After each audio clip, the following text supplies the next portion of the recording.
Hey guys, it's Denise. Today I'm going to be talking about how I manage my mental health as an adult because I have made past videos already explaining the depression that I've gone through as a young teenager and even just in childhood.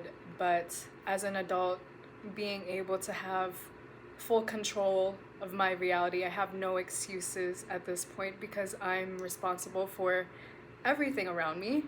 So, yeah, as an adult, I think I really keep myself accountable for my mental health, and I think everybody else should be the same way. And you know, I know a lot of people who struggle with a lot, and it's not easy, and I've been in that exact position. I've been like rock bottom to the point where I'm like, where the fuck is the light? And now I'm here. And I feel like when it feels impossible, it's really hard to dig yourself out of your own grave. But like I said, you're responsible for your own everything. So, you have to keep yourself accountable. Are you actually actively trying to make your life better? Do you have, habits that you should have broken, and do you just continue them because you're comfortable? There's a lot of things that you have to look at yourself and just say, hey, like, that needs to change. So that's kind of what I've done. Like, honestly, like, how I really manage to keep a good mental health is making sure that whatever is in my control, I'm doing my best at. And that's all. Everything else that I can't control, I let that shit go. Like, that is not, I realize that I cannot control people's actions and I cannot control the past. So I have to actively work on my boundaries and make sure that I don't accept the same people that have hurt me in the past. So I'm very, very, very picky with everyone around me. Like, even those people have boundaries to me. Like, I am a very private person as much as I share on the internet, and I would like to like share that with everybody, but I'm trying. I'm trying. Mental health has been such a big part of my story. I recently opened up about how I was coming up on my 4-year anniversary on being clean from self-harm. When I came across a traumatic event, the first thing that my mind went to was how I dealt with it when I was like middle school. Certain things, you're kind of almost like, it's a natural instinct. Like, you think like that's what it has to be, but it isn't, and you just have to change it, and you have to hold yourself responsible.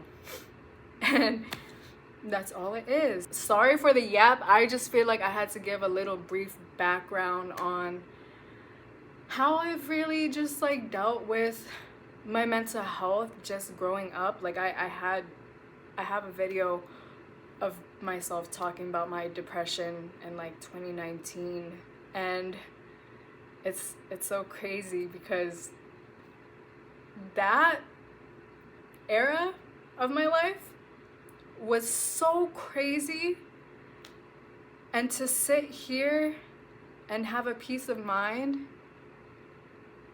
I don't think anyone understands. I wouldn't trade that shit for anything. So I make sure I'm on top of my mental health. I would like to share everything that I've done to keep myself healthy in every way possible, but everything is connected to here. Like your brain is everything. You have to take care of yourself. So I hope this helps. So, number one, your fucking diet. You need to have a good diet.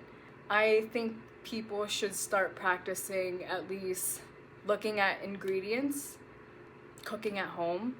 I just make sure that I'm eating like a lot of natural foods. The second you start doing that, game changer. Number two, exercise. This shit has changed my fucking life.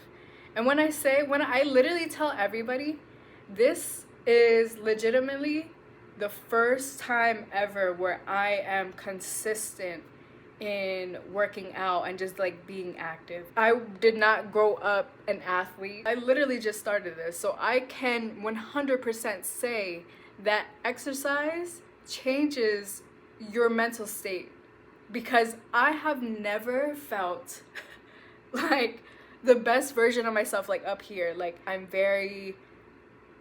present and I know how to deal with things. It's literally proven to improve your cognitive function. So if you want to do your own research, do it, because that's literally what I did. And I went down into like a rabbit hole of like how running affects like your brain, and like how boxing also helps with your brain function. Honestly, think you should explore different sports or just different styles of like movement. This app called ClassPass lets you try so many different gyms that like specialize in certain things. So I've tried boxing through this app and fell in love with it. Ballet.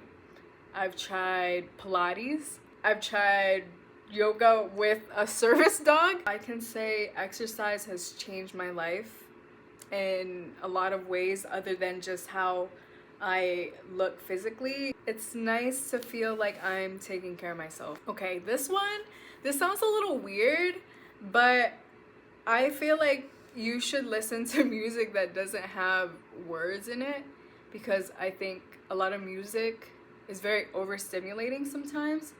And I like to listen to like instrumentals.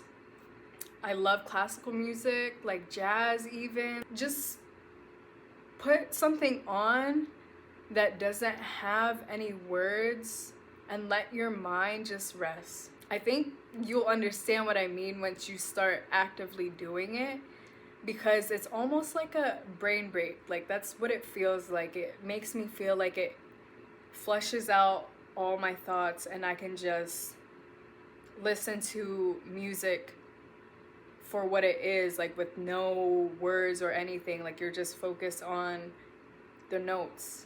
I don't know if anyone would really agree with me unless they've tried it, but ever since I've started listening to classical music like on a regular, I definitely feel like it's my go-to for calming me down. I think it stabilizes my I don't know. Honestly, I want to do research on that. If classical music like helps like stabilize your mental state, because I feel like that's what it does, honestly. So, number 4 is learn new things.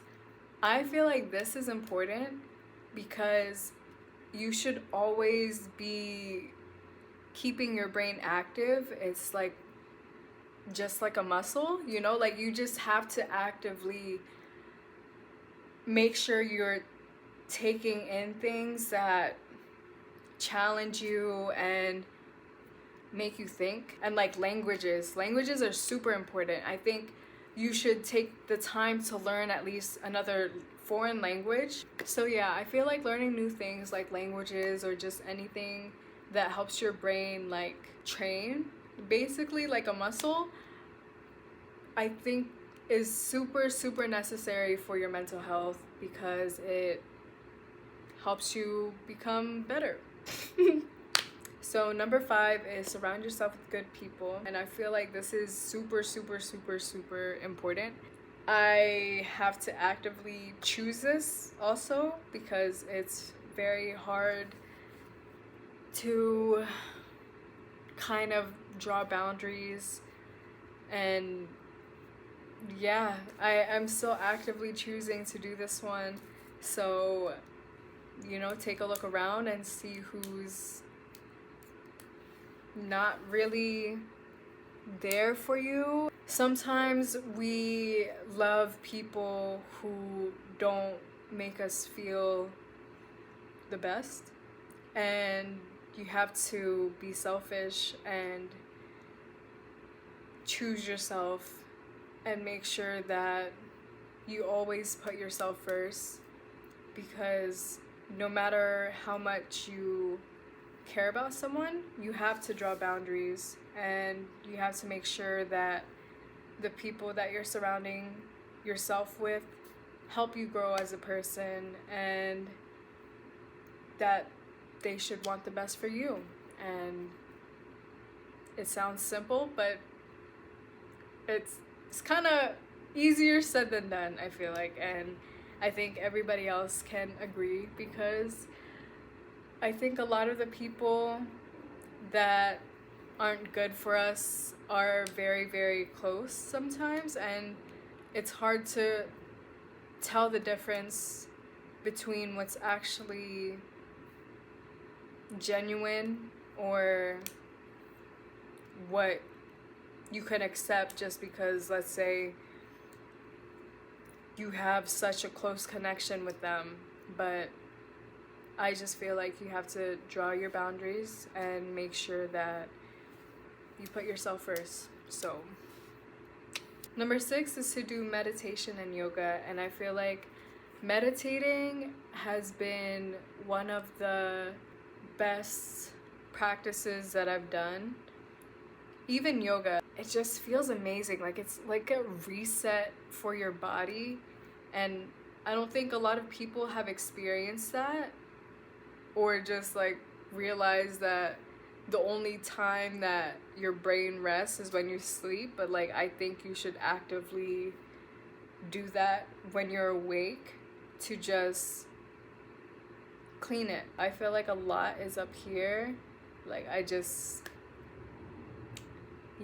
yoga helps you control your breaths, so that really helps you just calm yourself down. When I started actively doing it, I saw such a difference in how I was even like approaching people, and how I would like react to situations. Like, I would kind of honestly be more mindful, and like that's the practice that yoga and meditation brings, like just being mindful. I think everyone should try it, and I know it's really hard to keep this quiet, but I don't really try to focus on keeping it quiet. I just try to sit with my thoughts and then just let everything kind of like slowly shut off. That's how I envision myself when I'm meditating. I almost get into this state where it's just silent. Yeah, I feel like everybody needs to try that. It's so important for you. Just look into it and try it and see the changes, because I love yoga and I love meditation, because if I didn't have it, I would literally go crazy. So my last one is to go outside, and I feel like not a lot of people do this. Like, I know a lot of people who don't go outside, and not in the way of like go out to a club and like I dress nice, and no, I'm talking about literal grass. I need you guys to touch some fucking grass. I don't know, like I don't think people go outside enough and just appreciate what's around them, and that also really helps you connect with yourself more. And it's like my go-to for like a nice reset for my mental health. Like, it always, every single time that I go out into nature, I just feel like, wow, like, I don't have anything to worry about. And a lot of mental health problems, I can only vouch for what I've been through, but I think a lot of it has been due to not being accountable for my actions and not actively choosing to be better, because I feel like I was playing a lot of victim mentalities and waiting for someone to come save me, but no one's coming. It sucks to say that someone can't come into your life and fix you and help you. You know, they could help in a way of like being there, but no one's gonna internally fix you. And you just have to hold yourself responsible, because you have to be better, and you can be better, and nothing's impossible. You have to be, in my terms, delusional as fuck until you make it. Because like I said, I've felt rock bottom, and I don't even, the way that I speak, the words that I use are very intentional, and I do not play with anything. Like, my peace of mind is, I wouldn't trade it for the world. Like, I've come from so much, and I just feel like I know a lot of people who don't have the best practices in their daily lives, and you have to hold yourself accountable for your mental health. I mean, it's for everybody. I think, you know, we have to make sure that we're taking care of ourselves first, and let everything just fall into place. Like, what you can control is what you can control, and what you can't control, leave it alone.